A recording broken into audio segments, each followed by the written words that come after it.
Hello guys, and welcome back to another cold episode. On today's episode, as you can tell by the title and the thumbnail, we are going to be discussing Warrocks, and more specifically, I am going to try my best to figure out how to make a battle-centric deck playable in 2022 Yu-Gi-Oh!, which is a big undertaking. So if you like the video, make sure to leave it a like and tell me whether or not you thought that I did a good job, because honestly, this could be nearly impossible.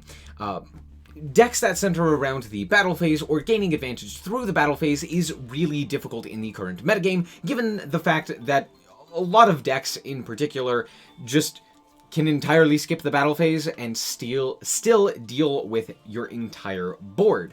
So I think we are going to try and remedy that if we can. Honestly, there are some good cards in here, most notably things like the Warrock Mountain, as well as Warrock Dignity. I think these two spells are actually very well balanced and overall fairly decent. But as for the rest of these cards, all of the Warrock cards are pretty bad. I mean, Gokdos is actually probably the best of the Warrock cards in general, just being able to basically get a free special summon, while also having the ability to float is pretty nice. He's also got a decent attack stat for a level 4 monster, which is, again, a decent thing. However, the fact that he doesn't have the ability to boost or anything along those lines is annoying. So we're going to try our best to utilize the cards that we have here and create a few new cards to bring the whole game plan kind of together. Now, this is a deck that I don't expect to do nearly as well as Dark Lords did in the last time we did this, but I do have a few things that we can do with this. So most notably, let's talk about what the actual cards do. Basically, all of the cards have the ability to or after damage calculation, if a Earth Warrior monster battles, they gain advantage. So Forthia is able to search out a card, Mahmood can pop a card, Orpus can dump a card to the graveyard, Skylar can revive a card after the damage calculation, Meteoragon is able to boost the monsters as well as gain a second attack. We have Bachilios, which can attack directly, so yeah, it's decent. The idea behind the deck is to flood the field thanks to things like Warrock Mountain and a few of the other cards in order to gain the attack boost to punch over your opponent's cards in the battle phase. They also gain additional effects with things like Dignity as well as generations and stuff like that in the battle phase to allow them to basically control said battle phase really well, which is decent, but the problem is that you have to actually get to battle without being interrupted, and you actually have to have, your battle connect, which, when your highest attack point monster is at 27, not really gonna go too well when your opponent just has a 3,000 attack point monster. Yeah, that's a bit of an issue, so I think that is something that we can work on. Getting better stat lines for our monsters, as well as being able to more or less force out battle phase from our opponent, right? Being able to gain that advantage from the battle phase is, I think, the two things that we want to look for. So let's start with the first thing that we want to look for, which is a new monster. I think this is pretty simple. We want a new high-level attack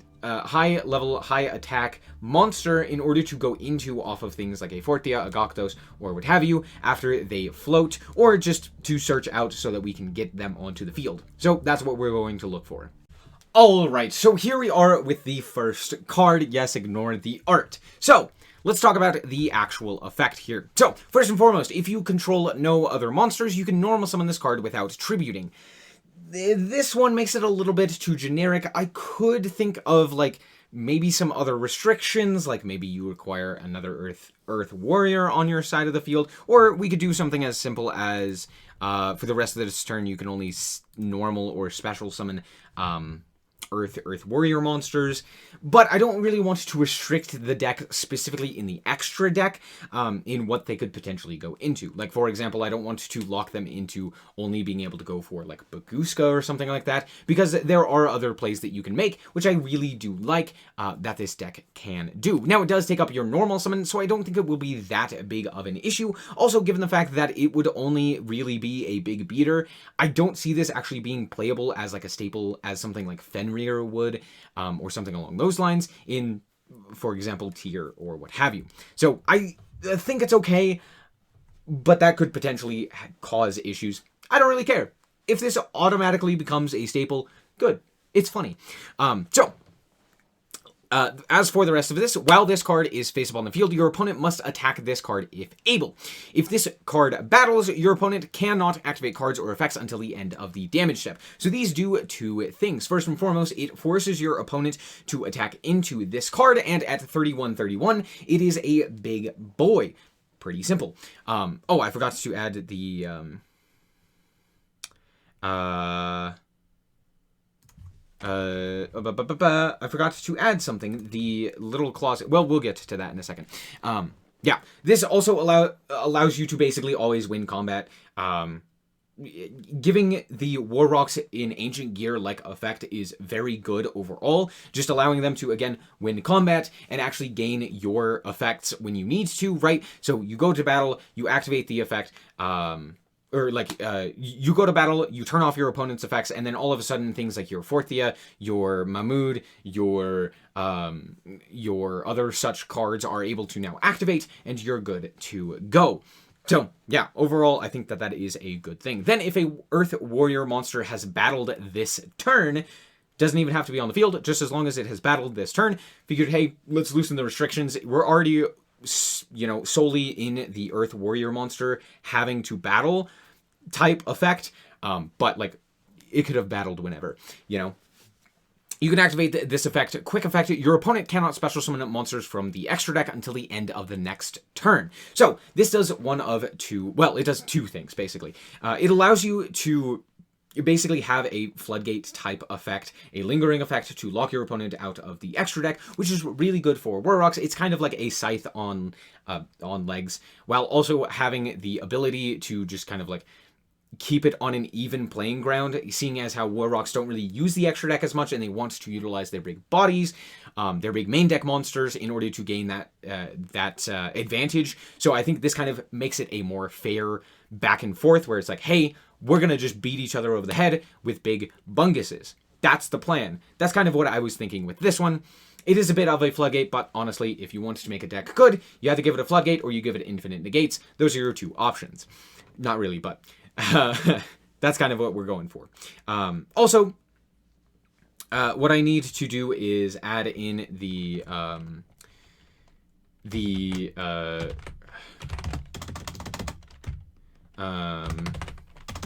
Earth Warrior monsters you control gain 200 attack, comma, and your opponent cannot special summon from the extra deck. Cannot summon cards from the extra deck. I think it's special summon cards from the extra deck. I think that's what it's supposed to be. Special summon cards from the extra deck until the end of this turn. I think that's how it's supposed to be phrased. But basically, you still gain that 200 attack as other Warrocks do, and you lock your opponent out of the extra deck. I think this is good. It's a little bit too much, maybe, locking your opponent out of the extra deck. I could see something along the lines of like your opponent cannot, activate or like a skill drain type effect, or like they cannot summon monsters of a specific attribute or something like that. But I think this is pretty good. Again, kind of keeping things on, we're going to make big bunguses, and it's going to be main deck monsters, and that's what we're going for. I could see it as a two-way lock as well, but I think that is a little bit too harsh, because I do think that there are some things that the Warrocks want to do in the extra deck, and we want to kind of help them do that, because they need as much help as they can get. So there you go. This is the first one done. I'm pretty happy with it. Let me know what you guys think.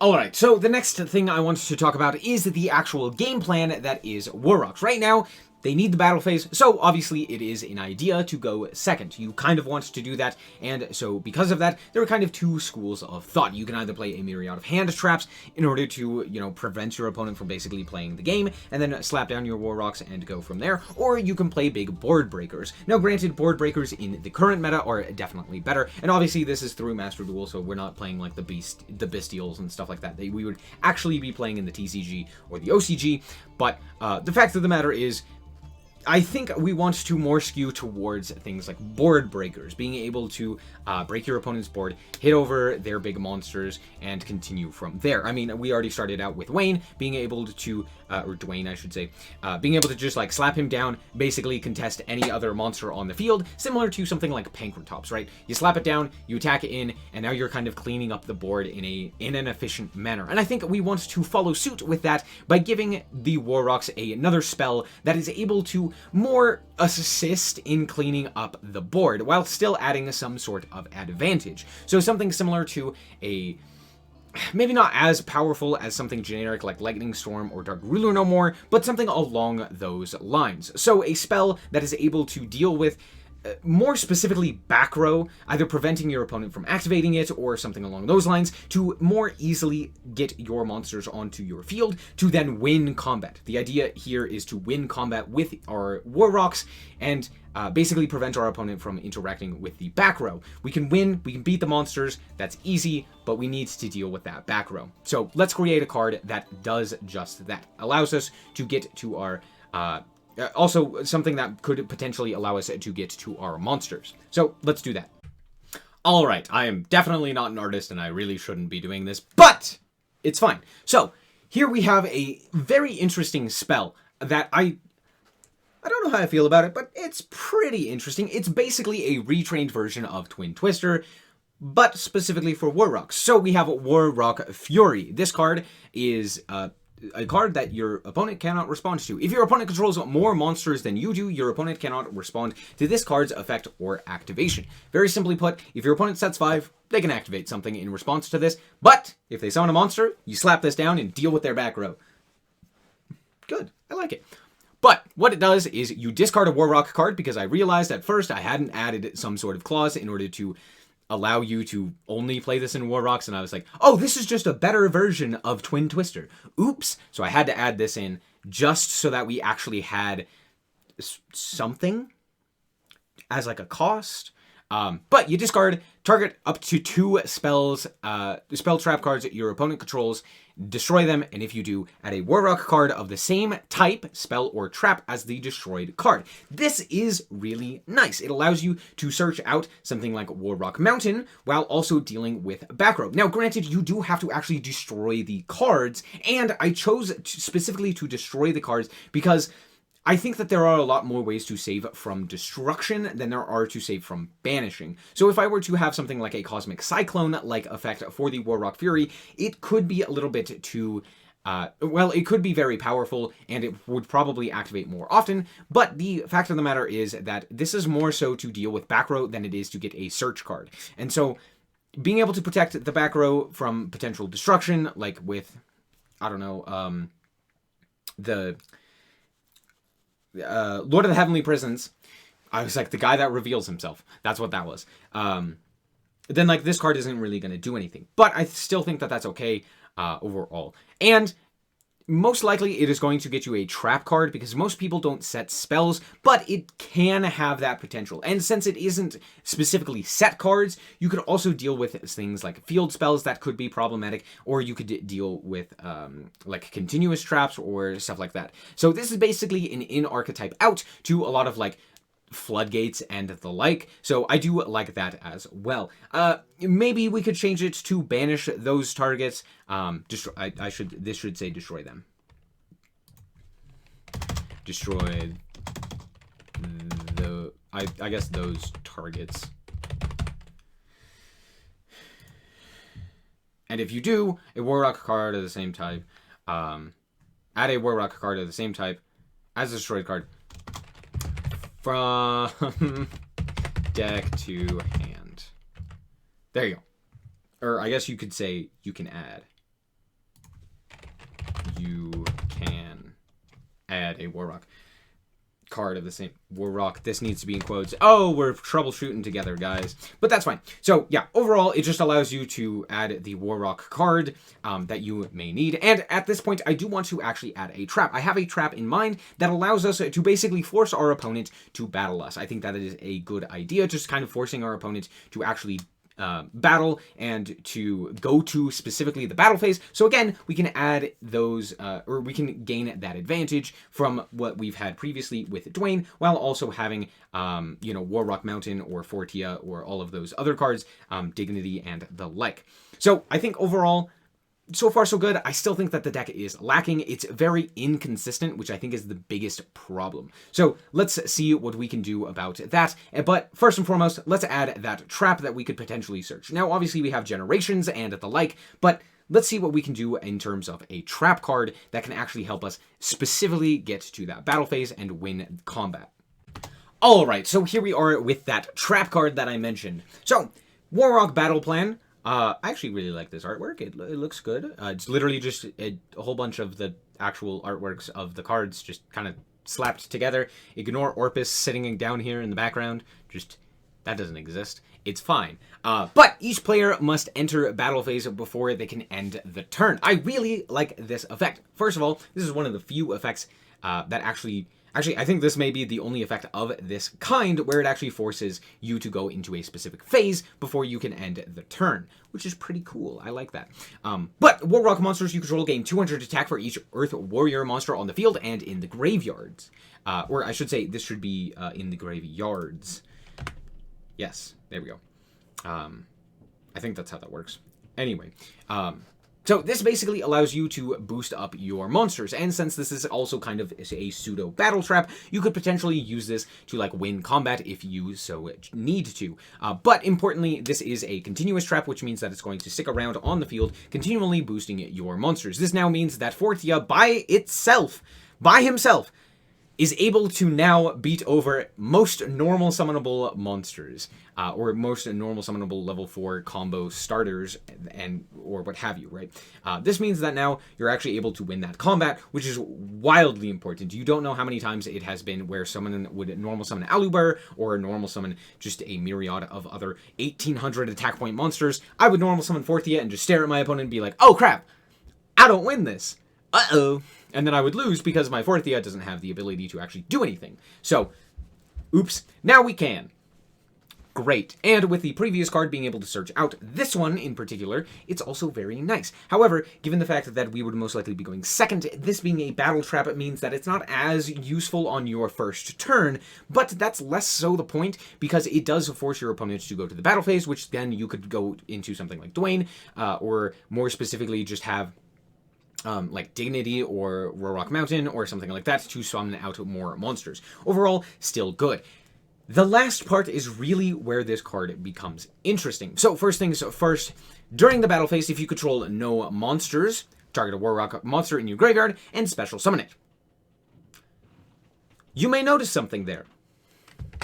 There's no once per turn.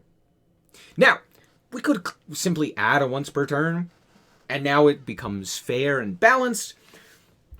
But we're not going to do that. Why are we not going to do that? Because Warrocks are so terrible that honestly, I don't think that them getting an infinite revive is going to do anything. The fact that you can basically have a monster on field during battle all the time is honestly not that big of a deal. This is an activated effect, which means there are a myriad of cards that can just stop this. This is also on a trap card, which means you can just pop it and now it is not able to actually do anything.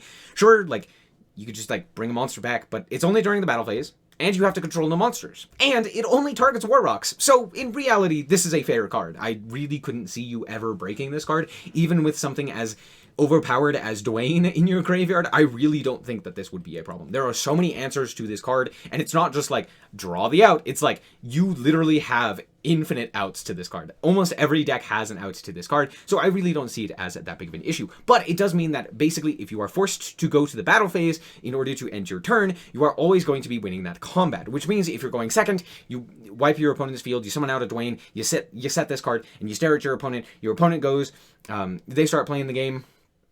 They go to battle phase to try and deal with your Dwayne. You flip up this card and you go, ah ha ha ha, right? Now, granted, that is most likely not what's going to happen, seeing as how you are going second, but hopefully we can at least slow down the game in a way that makes it so that our game plan of just like simplifying the game state is more easily able to go through. And this helps to basically make that simplified game state more and more advantageous for Warrocks. We use a lot of staples like Lightning Storm, Dark Ruler, and the like to actually deal with our opponent's board, and then we actually utilize our monsters to basically continuously win the simplified game state, right? Having things like Warrock Battle Plan, Dwayne, Forthia, Warrock Mountain, and the like to continually have that game plan going in that simplified game state. You crack the board, you simplify the game state, you win. That's the idea. Good? Good. Now, one thing that this archetype doesn't have is an extra deck monster, and I honestly think that that is a little bit of a disservice to the archetypes in current metagame. I think basically every archetype should have something that they can go into in the extra deck, whether that is a difficult monster to summon or not. I think that is just something that should be synonymous with modern-day Yu-Gi-Oh!, and I think that is just something I want to give Warrocks. I don't think that it is necessary to make the Warrock game plan still function. I think right now the game plan that we have is good overall. Being able to go and play 3 of a really big boss monster is very nice, and so overall I think that the game plan works. But I think that we could give them a little bit more. And I think that the best way to do that is to go for either a fusion or an Xyz monster. I don't think going for something like a Synchro monster or a Link monster would really fit the style of the deck. So I'm going to decide whether to go for a fusion, which would require a fusion spell, which could potentially add a little bit more consistency to an archetype. Or we could go for an Xyz, which it's not too terrible to get monsters on the field, but I did specifically make monsters with differing levels. Right now we have Basileos, we have Meteoragon, and Mahmood, all at different levels. However, we do have a few level 5s. We have Orpus and Mahmood, which are level 5, and then of course we have quite a few level 4s. So something like an Xyz or a that's a rank 5 or a rank 4 could potentially work, but let me kind of workshop it in and I'll get back to you. Alright, so here we have Warrock Frosha, and as you can tell, it's an Xyz. So I decided to go for an Xyz just because it made a little bit more sense, at least in my mind, for Warrocks to have. I mean, I didn't want to stick them with Amazonas, who does the fusion summoning, as well as I think just fusion summoning is not really something that would work. Like, I didn't want to add another fusion spell for them, just because I think that, like, having them very monster-focused, having them be a very monster-focused deck is overall, I think, a good thing. You still need the spells, but I think adding too many would be a little bit of a problem. So we went for an Xyz, and as you can see, it is a rank 4 warrior earth type that requires 2+ level 4 warrior monsters. However, you can also use level 5 Warrocks for the Xyz summon of this card, allowing you to basically go like Mahmood into Gokdos and into a summon. Basically, any 2 level 4s can do it as well, which also could potentially get your combo started, because on Xyz summon, you can add a Warrock Mountain from your deck or graveyard to your hand. Now, notably, the reason I said this is because if this card were to, or if Warrock Mountain were to be in the graveyard, that's pretty common. Reason being, it is protection from battle for your Warrocks. So being able to have that card in your graveyard and still recur it is nice. That means that you don't have to either search a card from your deck, or if you potentially ran out, you can still add it no matter what, which is good. If a Warrock card you control would be destroyed by an opponent's card, you could detach a material from this card instead. So this is similar to Warrock Mountain, but unlike Warrock Mountain, it is not just battle. You can also protect from card destruction as well. So think similar to Dingirsu or Tez or the Salamangreat Balinx, all very similar effects where it just kind of replaces the effect or replaces the destruction with the detaching of a material in this case. Then, if a monster is summoned from your graveyard to your field, you can detach a material from this card and destroy a card on the field. Now, one thing that this does is it allows you to, if you activate your trap card to special summon a monster, well, actually, you can't do that with Frosha, but notably, this does work with Skylar as well as the other Warrock Spirit, I believe. Both of those special summon monsters from the graveyard, which is exactly what I wanted. And also, if this effect, if you activate the effect during the battle phase, your opponent cannot activate cards or effects in response to this card's activation. So basically, this means that you get to activate it for free. You get to have it go off for free, which is good. I like that. Again, adding additional effects for it being in the battle phase, but still giving them the ability to actually activate something outside of the battle phase if need be. This also allows you to have something like Skylar or Spirit in order to bring back another monster, to add additional protection or what have you, and then just freely pop a card on your opponent's field. Also, it's non-targeting. So that means it bypasses a lot of powerful boss monsters that are potentially non-targetable or what have you. But most importantly, it means that your opponent cannot potentially activate something outside of the battle phase in order to deal with this, in order to, like, dodge the effect or what have you. It's just a nice, like, good card, I think, overall. Also, I decided to make this one very different from the rest of the War Rocks, and it is one of the first War Rocks. I think it's the only War Rock that doesn't have the same attack and defense stat. And the reason for that is because I wanted this card to be specifically something you set in defense position and you leave. It's got 2800 defense. It's not the biggest defense, but it's something that is noticeable and is not really going to be like beaten over by many things. So yeah, just being able to have that kind of protection. It's also kind of why I wanted it to be more of like a shaman, or like one of the War Rocks that's not specifically in the battle, but more so on the back lines, kind of assisting. That was my thought process. But yeah, overall, that's what we went for there. 1200 attack and 2800 defense, I feel like is pretty good for a rank 4. So yeah, I think that's it. We're going to take these into a deck, see how the deck performs, and I'll give you my thoughts afterwards. So let's hop into the duels. Alright, so here is the deck that I have come up with now. This is just hurriedly cobbled together. I'm sure you'll play like other warrior extenders and stuff like that. But in all honesty, like this should function. A lot of going second cards. We have the Bastiles because, of course, they're just the best going second cards. Being able to blank a tier is very good. We have some Kaijus. I wanted Kaijus in particular because unlike the unlike something like Lava Golem or Sphere Mode that takes up your normal summon, I mean, it doesn't actually take up your normal summon, but it takes your normal summon. We didn't really want that given the fact that a lot of these cards require a normal, so the Kaijus just make a little bit more sense. We have Dark Ruler No More because of, yeah, it's just like a big board wipe, and then Dark Hole.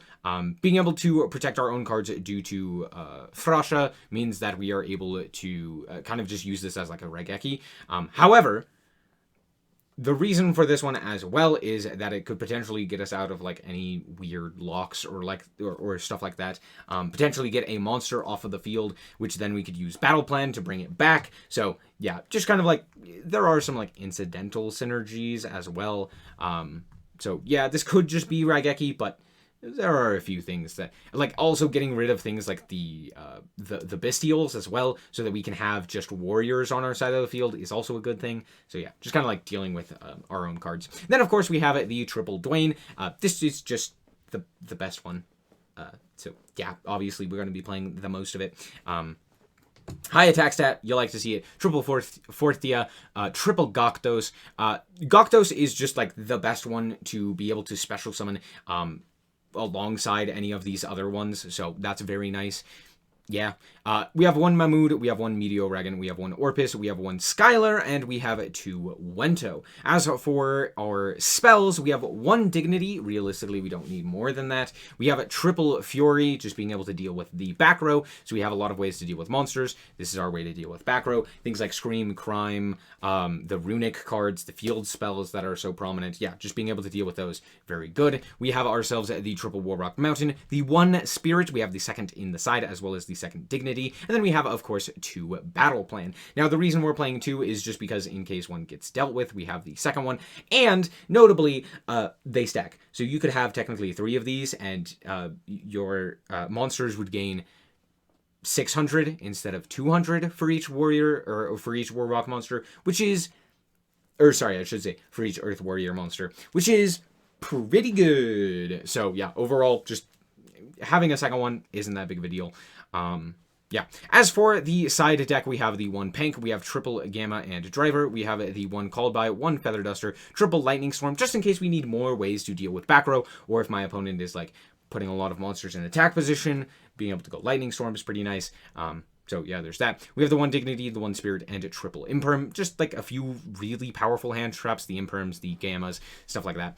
Next up, we have ourselves we have 2 Farasha to protect ourselves and to get potential searches and what have you. Just having multiple of this is very nice. We have the 1 FTK Enabler. We have the Zodiac line as well as Zeus. So we have the Troconine, the Borbo. Basically, any 2 level 4s allows us to go into Borbo, which then allows us to go into Zeus by just attacking directly, which is very nice. We also have a Redoer and Baguska as our as the remainder of our Xyz. For the Link monsters, we have a Phoenix, Unicorn, Access Code Talker, Soldier of Chaos, and Underworld Goddess. These are just kind of thrown together. Let's hop into the duels, or the test hands, I should say, and see how this deck actually does.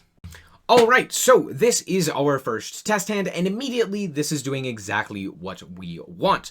We have 2 going second cards, and we're actually going to draw for a turn there, and boom, there's the third. We have 3 going second cards, which is very, very good overall, and we also have the ability to search out a Warrock here. So we are going to go like this. We are going to give our opponent a Kaiju, so we will move that over there. We'll Kaiju away something like, I don't know, whatever it may be. And then we can go and activate ourselves a Warrock Fury, which allows us to discard Dignity. So we'll send this card to the graveyard, since we don't really need it all, actually in our hand.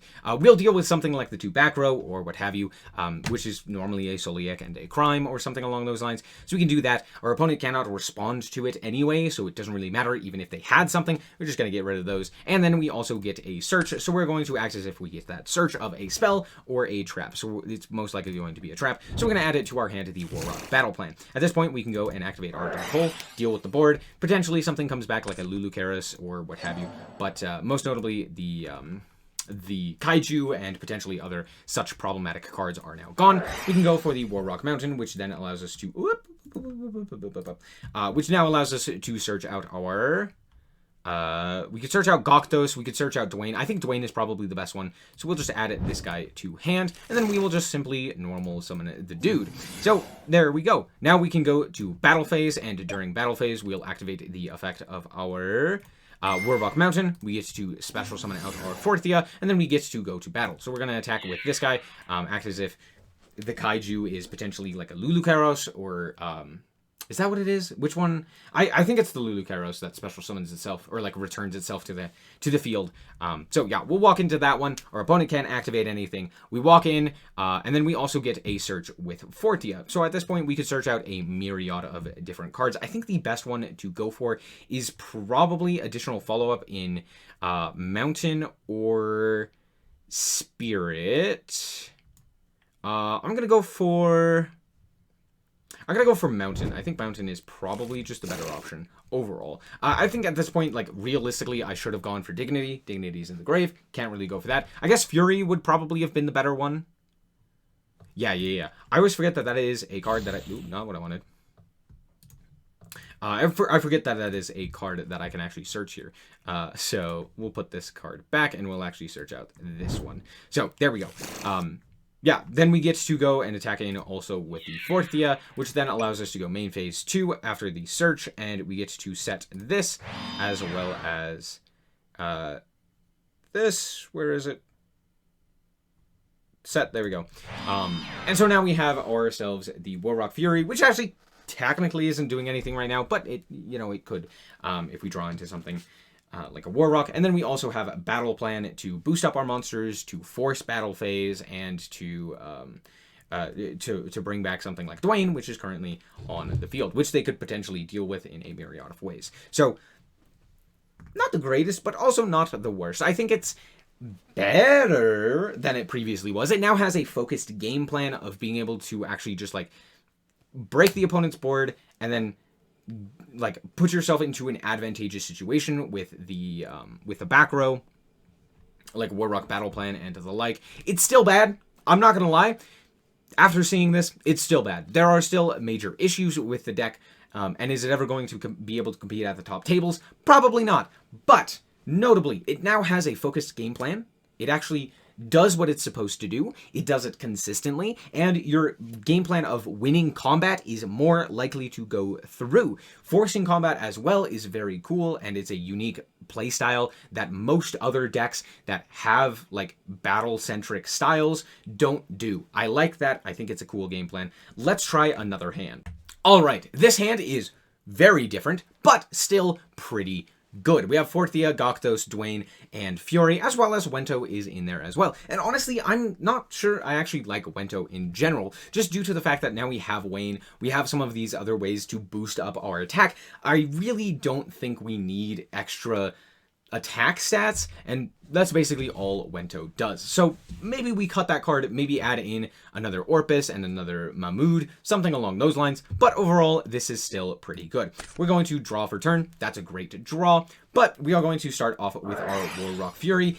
Basically, every deck ends on some sort of spell or trap that we can utilize this on. So I feel like this is almost a guarantee. This time, we'll say that it's only a field spell or something like that, so we're not ending on a whole bunch, but we do get to search nonetheless. So we're going to send our Wento to the graveyard, and this time we will add a spell to our hand. I'm going to add Spirit to the hand. Although Dignity may have been a little bit better, I think Spirit here is just ever so tantalizing. So we're going to go for the Warrock Mountain, which will allow us to add to our hand. I'm going to add the...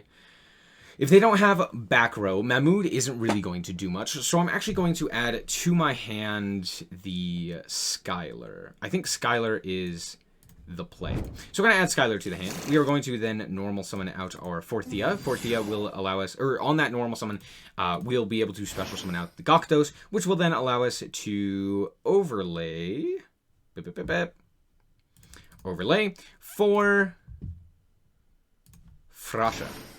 So Frasha allows us to now search out another Warrock Mountain, which of course we are going to do. We're going to search that to the hand right about now.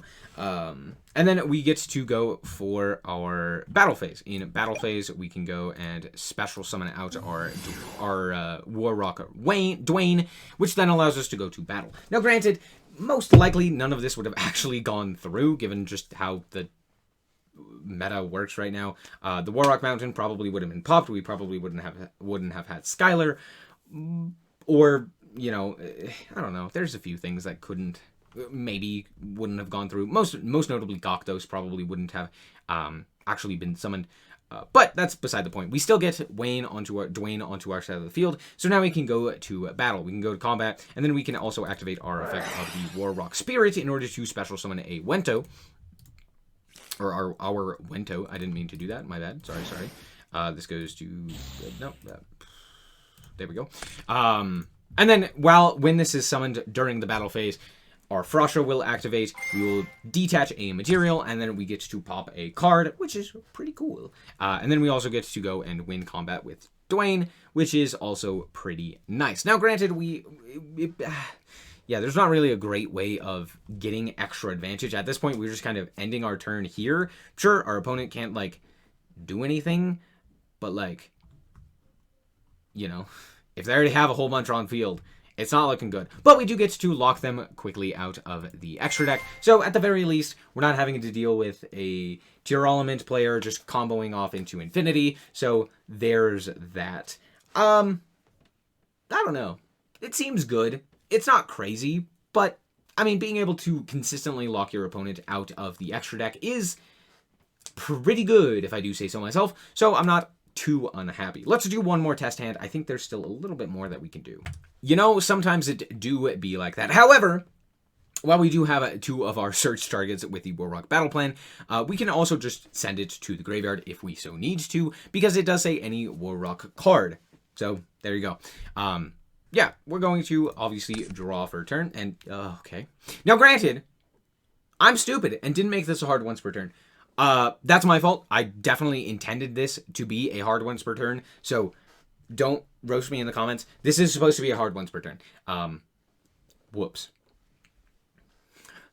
Whoopsie.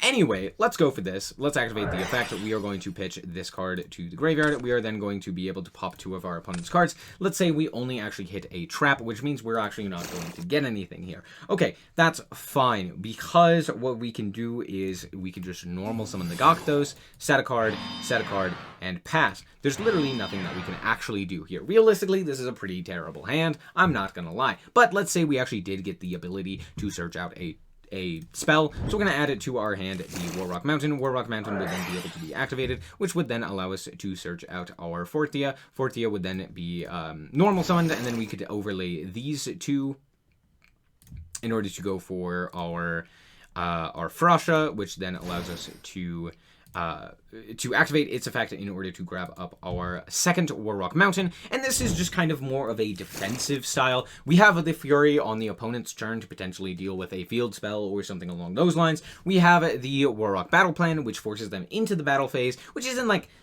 great, but it's also not bad. So, like, there's that. It also boosts our monster, but it only boosts their attack, so honestly, that's really not doing a whole lot.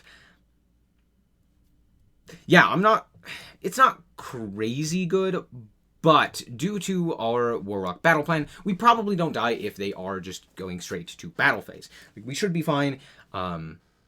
Yeah, they basically have to shuffle back all of our monsters, which there is a chance that they do that, given the fact that Tier Element has specifically shufflers in their deck that are able to do that. But I mean, there is literally no once per turn. Just, if you don't control a monster, target a Warrock, special summon it. Guess what? I'm so dumb with this card. Yeah, this definitely needs a hard once per turn. I'm looking at this and I'm like, actually, you could just, like, if you had, like, 5 Warrocks in the grave, you could just activate this 5 times over in a chain and special summon them. Because Uh-oh.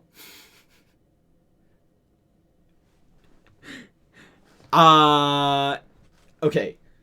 Yes, I would add a hard once per turn. Actually, I wouldn't add a hard once per turn. I would just say, during the battle phase, target a Warrock monster in your graveyard and special summon it. You must control no monsters to resolve, or to activate and resolve this effect. That's what I would change. This way, you could still activate the effect multiple times in the chain to dodge something like that, but you're only actually summoning out 1 monster. You're not summoning out 5 monsters. So I think that would be the change. You're still able to basically dodge any effects that would, like, target, like, a Called By or a Shuffler or something like that, like a Mudora or what have you. So yeah, there's that. Cool.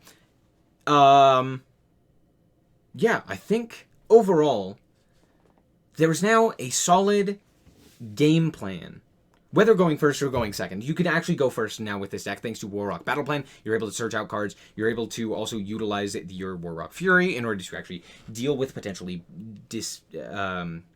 potentially problematic back row, like, for example, or field spells like Perlarino or the runic card that I cannot remember the name of the field spell. Anyway, I like it. I don't know.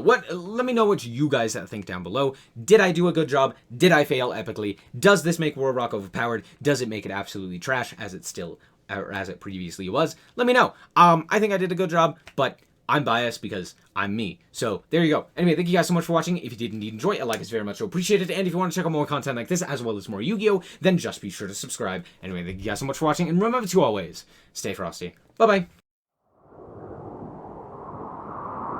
Shout out to the Frost Guard, my members. Thank you guys so much for the support, and I hope you enjoy the content.